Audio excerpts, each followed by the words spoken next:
एक young politician जो कभी इंडिया का राइजिंग स्टार माना जा रहा था, आज वही आदमी पार्लियामेंट से लेकर मीडिया डिबेट्स तक हर जगह डिस्कशन का सेंटर बना हुआ है।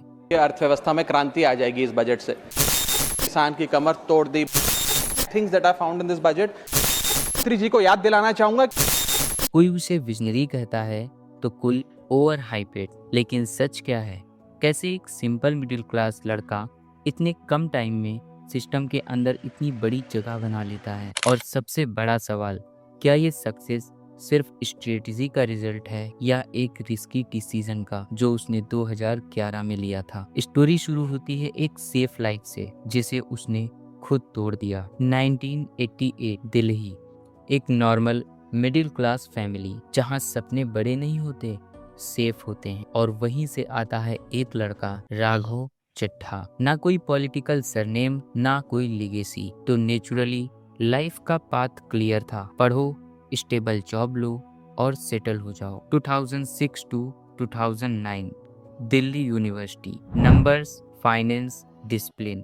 और फिर 2008 टू 2011 चार्टर्ड अकाउंटेंसी। ये वो फेज था जहां पर लोग टूट जाते हैं, लेकिन राघव ने इसको बहुत ही रिस्पॉन्सिबिलिटी से पार कर लिया। कॉर्पोरेट दुनिया में एंट्री, अच्छी सैलरी, स्ट्रक्चर्ड लाइफ, सब तो सही चल रहा था, लेकिन एक चीज गलत थी, सेटिस्फैक्शन। हर दिन वही रूटीन, वही टारगेट्स, वही लाइफ। और धीरे धीरे एक सवाल उनके अंदर ग्रो होने लगा, क्या मैं सिर्फ एक एम्प्लॉय बनने के लिए बना हूँ? ये सवाल छोटा लगता है, लेकिन इसी सवाल ने दुनिया के बड़े बड़े लोगों की जिंदगी बदल दी। और यही सवाल उन्हें 2011 के उस डिसीजन तक ले गया जिसने आगे चलकर उनकी लाइफ का टर्निंग पॉइंट बना लिया। 2011 इंडिया में एक ऐसा मूवमेंट शुरू होता है जिसने पूरे सिस्टम को हिला कर रख दिया। करप्शन के खिलाफ आवाज, अन्ना हजारे मूवमेंट। और एक नाम जो तेजी से उभर रहा था, अरविंद केजरीवाल। अब कहानी यहाँ से और भी इंटरेस्टिंग होने वाली थी, क्योंकि यहाँ राघव के सामने दो ऑप्शन नहीं थे, दो आइडेंटिटीज खड़ी। एक कॉर्पोरेट प्रोफेशनल, दूसरा कंसर्न सिटीजन। और इसी कॉन्फ्लिक्ट में उन्होंने एक ऐसा डिसीजन लिया जो सेफ नहीं था, सही था। उन्होंने अपनी जॉब छोड़ दी, स्टेबल इनकम, सिक्योर फ्यूचर, सब कुछ रिस्क पर डाल दिया। लोगों ने कहा ये टेम्परेरी है, पॉलिटिक्स में फ्यूचर नहीं होता, वापस आ जाओगे।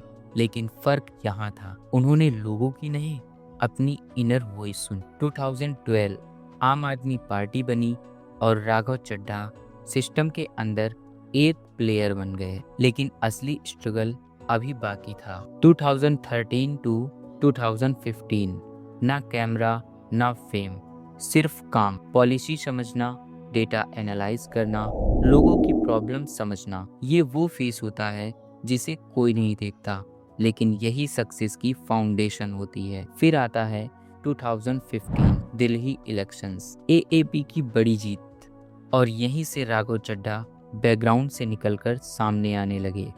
लेकिन असली टेस्ट अभी बाकी था। 2018 दिल्ली जेल बोर्ड के वाइस चेयरमैन बने। अब उनके पास पावर थी, और पावर के साथ आती है रिस्पॉन्सिबिलिटी।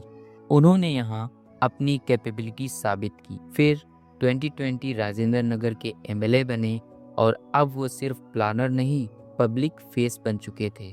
और फिर 2022 Punjab elections, high pressure, national spotlight. और यही उन्होंने स्ट्रेटजी और एग्जीक्यूशन से सबको सरप्राइज कर दिया।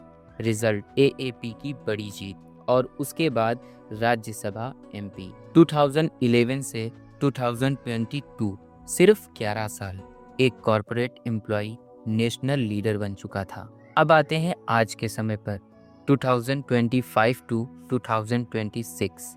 राघव चड्ढा अब सिर्फ एक नाम नहीं, एक स्ट्रॉन्ग पॉलिटिकल प्रेजेंस बन चुके हैं। रिसेंट मंथ में पार्लियामेंट डिबेट में उनकी प्रेजेंस दिखी। पॉलिसी इशू, इकोनॉमी और गवर्नेंस पर उनकी एक्टिव पार्टिसिपेशंस रही।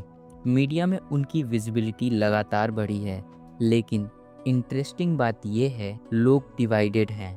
कुछ लोग उन्हें फ्यूचर लीडर मानते हैं और कुछ उन्हें ओवर हाइपेड कहते हैं।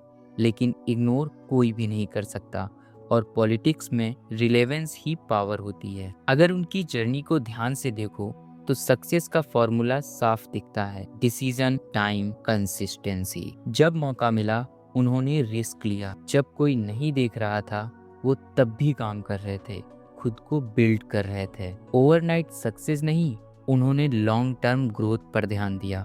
सबसे पावरफुल स्किल कम्युनिकेशन। जो अपनी बात क्लियरली रख सकता है वही इन्फ्लुएंस क्रिएट करता है।